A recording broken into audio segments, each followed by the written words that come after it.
back to the phones. Marie, New Jersey. Hi, Marie. Hi, how you doing? Good.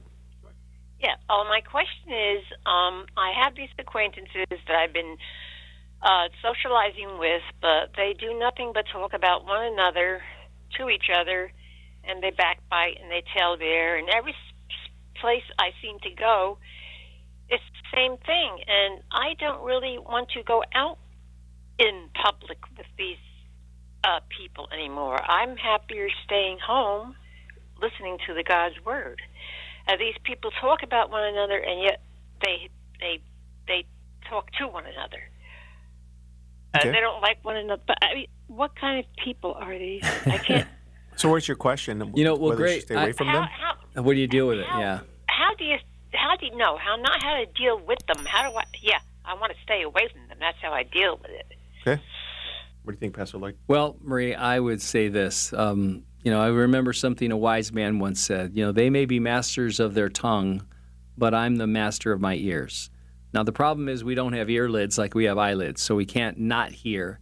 So we have to choose to be around them. I always like the questions you could ask a gossip to say, now how do you know that information is true? And, can I quote you on that? See, as soon as you say, can I quote you on that? That gossip will be terrified because everything they're saying is based upon what they just heard from somebody else who heard from somebody else. They have no way to verify it, and they don't want to be quoted by any means. So, you can stop a gossip in their tracks by saying, can I quote you on that? And they're all of a sudden, oh, no, we just want to pray for the person. A lot of times they'll say, we just want to pray for them. Well, look, I would tend to stay away from people like that because, people that have great minds talk about ideas, and people with small minds talk about people. So I think it is a waste of time, and I think you want to stay away from a talebearer. You want to run the other way. You don't want to stay in the presence of someone. There's a number of Proverbs. Really just start going through the Proverbs and finding those verses that speak about talebearers. The fool says all that's on his mind. The wise man considers before he speaks. There's so many things about the tongue in the book of Proverbs.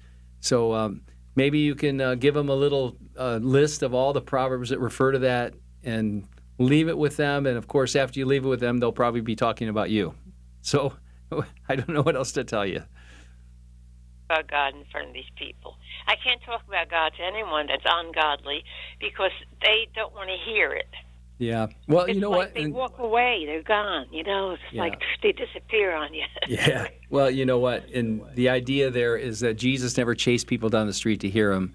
If they walked away, he let them go, and now is not the time. Think of ministering like gardening.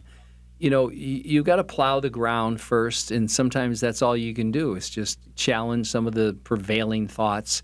And maybe someone else can come along and plant a seed once the ground is plowed, and maybe that seed will take root and someone will water it and fertilize it. But in any stage, sometimes wherever you meet, they're in various stages of receptivity.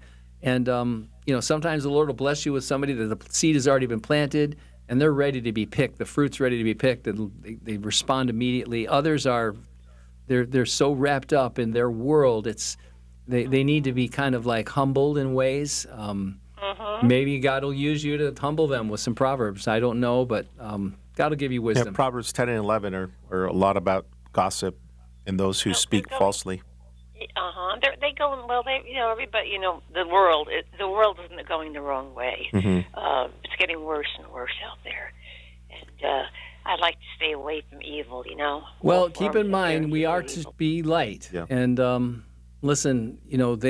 They'll crucify you, maybe, but then again, you're in good company. Jesus laid his life down for us, so I don't think checking out of society and people. I mean, we just had a call about an animal, a person lost their pet. And I'll tell you this, pets are the best thing to hang around when you want to always have unconditional love. But the problem is you don't learn real love because it's too easy. So when there are people that are really hard to love and get along with and forgive, that much more pray that God would humble them. Because if you're the only one there that's seeing how ridiculous this stuff is, you can at least begin to really pray, Lord, soften their heart, and maybe pray specifically for one or two that really are on your heart to pray for. And you never know how God will rescue them from that.